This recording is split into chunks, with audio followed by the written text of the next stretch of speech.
ደስታዬን የማካፍሎት ሚስጥሬን የማውጋውት ሲከፋኝ ልቤን የማጫውቶት ቤተኛው ነኝ። ይህ ፕሮግራም ቤተኛው ነው። ቤተኛ ጤና ይስጥልኝ ውድ አድማጮች፣ ከዛሬ ጀምሮ ለተከታታይ ሳምንት አዲስ ባለ ታሪክ ይዤላችሁ ቀርባለሁኝ።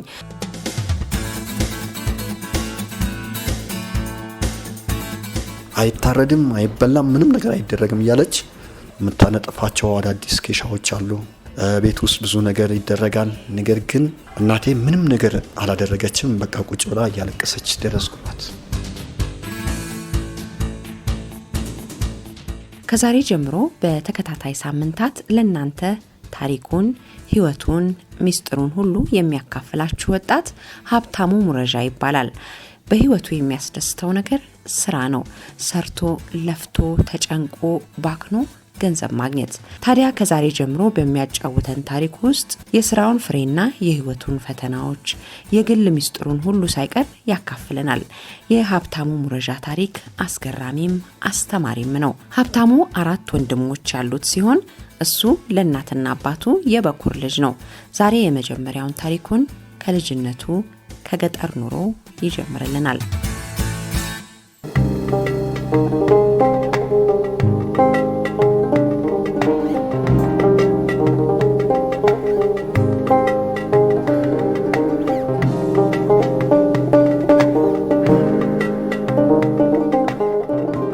እናቴ ያው ለዲት ወጣ በ50 ሳንቲም የቀን ስራ ሰርታ፣ አባቴም እንደዛ ያያረሱ ቀን ሙሉ ውለው ማታ የሚገቡበት ደረጃ አለ።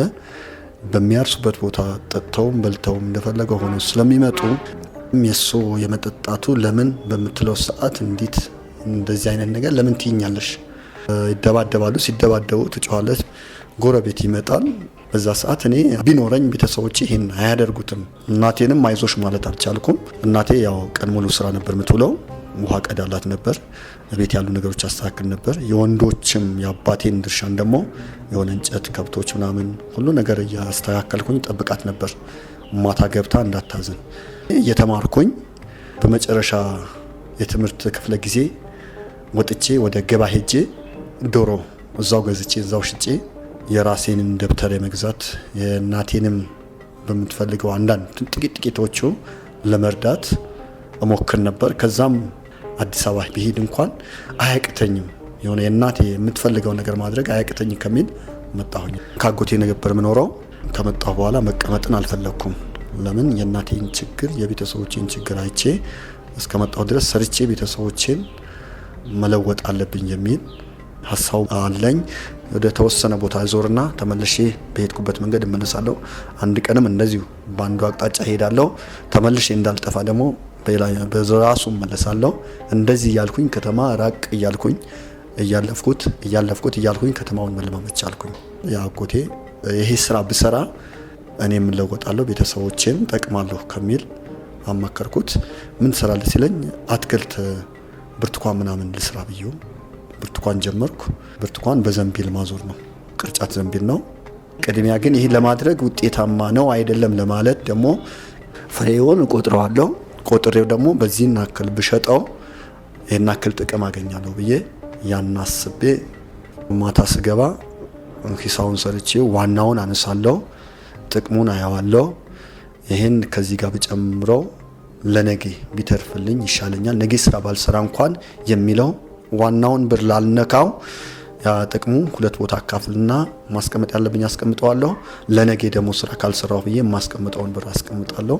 ለምሳሌ ራቴ ቆጥሬ አስቀምጥና ሌላው ባንክ ውስጥ ጨምራለሁ። የጣሳ ባንክ ነው ያዘጋጀሁት። ሳንቲምን ከሆነ ብርን ከሆነ እዛውስ እጨምራለሁ። በዓል ሲመጣ ያለውን አወጣዋለሁ። ለናቴ ከቅቤ ጀምሮ እስከ በርበሬ ሴት ልጅ ስለሌላት ከቅቤ ጀምሮ እስከ በርበሬ፣ ሳሙና፣ ልብሷም ከማንም ምንም በቃ እንዳታይ በጥቂቶቹ እና ወንድሞቼ ልብስም በቻልኩት ቅያሬዎች ይዤ እሄዳለሁ። በጣም ደስተኛ ነው የሚሆኑት። በየአመቱ የሄድኩኝ ነበር። ለአንድ አመት አልተመቻቸልኝም። ይዤ የሚሄደውም ነገር ምልክላቸውም ነገር ለአባቴ የምሰጠው ነገር ምንም ነገር ስለሌለኝ ትራንስፖርቱ ብቻ ከማን ተበደረ መሄዱ ስላልፈለኩኝ እጅ ጥረትም ስለነበረው ኪሳራ ስለነበረብኝ ያን ደግሞ እኔ መስቀል በሄዱበት እኔ ሰርቼ ስራና ሌላ ነገር ለወጣለሁ ከርሞ ደግሞ ደህና ነገር ይዤ ሄዳለሁ በሚል ዘንድሮ በቀር ይሻለኝ በየአመቱ ሄጄ ያመጣሁት ለውጥ የለም።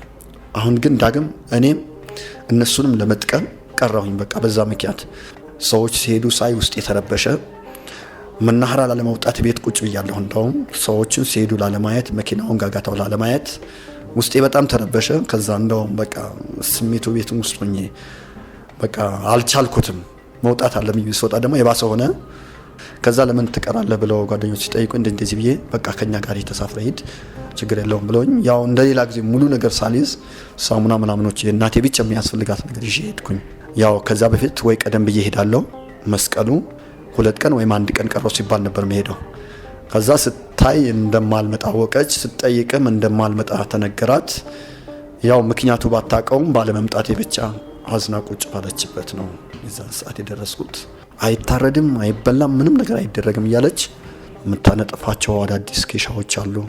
ቤት ውስጥ ብዙ ነገር ይደረጋል። ነገር ግን እናቴ ምንም ነገር አላደረገችም። በቃ ቁጭ ብላ እያለቀሰች ደረስኩባት። በዛ ሰዓት በጣም ከፍተኛ ስሜት ነው ተሰማኝ። ለምን አልረዳኋትም? ለምን አልመጣሁም? ይሄ ባልመጣ ኖሮ እናቴ ጤናማ ስሜት አልነበራትም ለካ አልኩኝና ገና ዳግም ውሳኔ መወሰን ጀመርኩኝ ላለመቅረት። እኔ ባይኖርህ እንኳን እናትህ ነኝ፣ ለምን ትቀራለህ? እኔ አመጣህ አላመጣም ብዬ የምልበት መልክ የለኝም። የእንጀራ እናትህ አይደለሁ፣ እናትህ ነኝ። ስለዚህ ለምንድን ነው የምትቀረው? እኔ ከዚህ የተነሳ በጣም አዝኜ ነበር። አሁን ግን ደስተኛ ነኝ ብላ በጣም የውስጧ ስሜቷን ስትገልጥ ገና ምንድነው ስሜቴ ገና አዲስ ሆነ። በቃ ልክ እናቴ ስሜት ገና ምንም እንዳልነካሁት እንዳልደረስኩላት ተሰማኝ።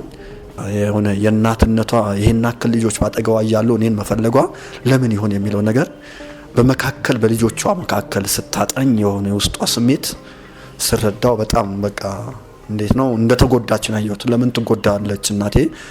ለምን እድሜዋ መጨመር አለባት እንጂ እድሜዋ መቀነስ የለባትም። በእኔ ሀሳብ በእኔ ምክንያት ማልቀስ የለባትም ከሚል በቃ በየአመቱ መሄድ እንዳለብኝ ወሰንኩኝ። ከገጠር ስመጣ ያው የያዝኩት ጨርሼ ነው የምመጣው። ገና መልሼ በአዲስ መልክ ምን ብሰራ ያዋጣኛል የሚለውን ነገር ፒያሳ ላይ አትክልት ተራ ውጪ ታክሲዎች የሚጭኑ አሉ። እስከዛ ተሸክሜ ወጥቼ ለነሱ 2 ብርም 3 ብርም አገኛለሁ። ግፋቢል 50-60 ኪሎ ተሸክሜ 2 ብር 3 ብር ይሰጡኛል። ያንን እየሰበሰብኩ ለተወሰነ አመት ቆየሁኝ። ከዛ ሸክሙ ደግሞ በጣም ሲበረታብኝና አቅም ሳጣ የተወሰነ ብር ይዤ ከሰዎች ጋር ወደ አምቦ ምናምን ወሊሶ ቲማቲም ስራ ንግድ ገባሁኝ። በማሳ ገዝተን መጫን ጀመርን። ያም አላዋጣኝም፣ ከሰርኩኝ። ከነዛ ሰዎች ጋር ኪሳራ ገጠመኝ። የያዝኩትን እዛ ጋር አለቀ። መልሼ እቁብ ሰብስቤ ካልሲ ነው ጀመርኩት። ካልሲ በየቦታው በየአካባቢ በየቡና ቤቱ በየሆቴሉ ገብቼ መሽጠት ጀመርኩኝ።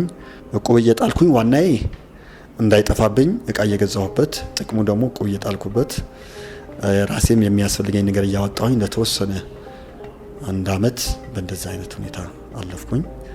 የቻልኩትን አጠራቅማለሁ። ኪሳራ ካለው ደግሞ ኪሳራው አይቼ የማያዋጣኝ አይነት ከሆነ ትቼ ወደ ሌላው ሄዳለሁ። ከዛ ልብስ ጀመርኩኝ። አዲስ ልብሶች ከሰው ብድር ልብሶቹ ይሰጡኝና ሽጬ መልስላቸዋለሁ። የሸጥኩበት ብር መልስላቸዋለሁ። ጥቅሙ ለራሴ ያደርጋለሁ። እንደዛ እያልኩኝ ለብዙ ጊዜ ቀጠልኩኝ። ከዛ ለምን በራሴ አልንቀሳቀስም ብዬ ሰልባት ጀመርኩኝ። ከዛ በኋላ ደህና በቃ የራሴ የምለው ነገር መያዝ ጀመርኩኝ። መጀመሪያ አጎቴ ጋር ነበርኩኝ። የተወሰነ አመታቶች ከቆየሁኝ በኋላ ወጣሁ። ከዛ ከልዩ ጓደኞቼ ጋር ተከራይቼ 4-5 ሆነን መኖር ጀመርን። አጎቶቼ ጋር መሄደው በወር በ2 ወር በአመት በዓል ለመጠየቅ እነሱን ለመጠየቅ እሄዳለሁ። እነሱ ደግሞ በጣም ደስተኛ ሆነው ነበር የሚቀበሉኝ። ሲያዩኝ በቃ ሙሉ ሰው መሆኔን በቃ ደስተኛ ያደርጋቸው ነበር። ተከራይቼ መውጣቱን ደስ አላቸው። ልጆች አላቸው። ከነሱ አለመጋፋትም ደስተኛ ያደርጋቸው። የሆነ ውስጤ ቤተሰብን ጠይቄ ስመጣ ወደ ቤተሰቦቼን ሲሄድ እነሱ ማድረግ የሚገባቸውን ሁሉ ያጎቴ ሚስት ጨውም ቢሆን በርበሬም ቢሆን የሆነ ነገር ገዝታ ትጨምረልኝ ነበር ከገዛሁት አንፃር። የገዛሁትን ደግሞ እነሱ ጋር ነበር ማስቀምጠው።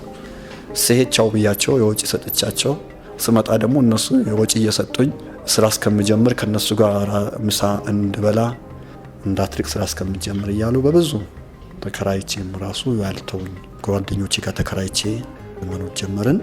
ወራጌዎች ነን። ያው የምንሰራው ስራ የተለያየም ቢሆን ማታ ግን አብረን እናመሻለን። ራታችን ደግሞ በየተራ አንድ ቀን አንዱ ይሰራል፣ አንድ ቀን አንዱ ይሰራል። ስራ የራሴ ስራ የሆነ ቀን ቀድሜ ነው የምገባው። ለምን እነሱ እራታቸው በጊዜ መድረስ አለበት። አብስዬ መጠበቅ አለብኝ። ቤትን ጠራርጌ ነገራቶችን አስተካክዬ ቡና አፍልቼ መጠበቅ አለብኝ። ሲገቡ ደግሞ እጃቸው አስታጥቤ ምን ብዬ ውሃቸውን አቅርቤ እራት አስተካክዬ እጠብቃቸዋለሁ። ሲመጡ አብረን ቀርበን እንበላለን። ለሌሎችም በተራቸው ቀን እንደዚህ አድርገው ነው የምንጠብቀው። ተረኛ የሆነ ሰው ግን ቀድሞ መግባት አለበት። ካልገባ ግን ቅጣት አለበት። ቅጣቱ ነገም ራሱ እንዲሰራ ይደረጋል። ስጋ መግዛት ባንችል እንኳን ከስጋ ቤት ቁርጫጮማ ምናምን ያወጡትን ነገር እነሱ ገዝተን ስጋ ሲያስፈልገን በእነዚህ አይነት መልኩ ዛሬ ምን ይሰራ ተብለን ማታን ጠያየቅና ያለውን ነገር የማይችል ከሆነ እርስ በራሳችን አዋጥተን ሌላ እንጨምርለት ነበር። ያው እኮ ምን ሰበስበው በእንደዚህ አይነት ሁኔታ ውስጥ ነው። ጎረቤት ውስጥ ያሉ ሌሎችም ተከራዮች ካሉ አብረን ተዳብለን ቅድሚያ ስራ የሌለው ሰው ይሰጠዋል። ስራ ሰርቶ በዛ ስራ የራስ ወደ ኋላ እንዲችል ቁም እንዲጥል ኑሮ መምራት እንዲችል ስራ መለወጥ ከፈለገ እንዲለውጥ የምናደርግባቸው ጥረቶች ነበሩ። ያው በዚህ አይነት ህይወቱ በጣም ደስ የሚል ህይወት ነው።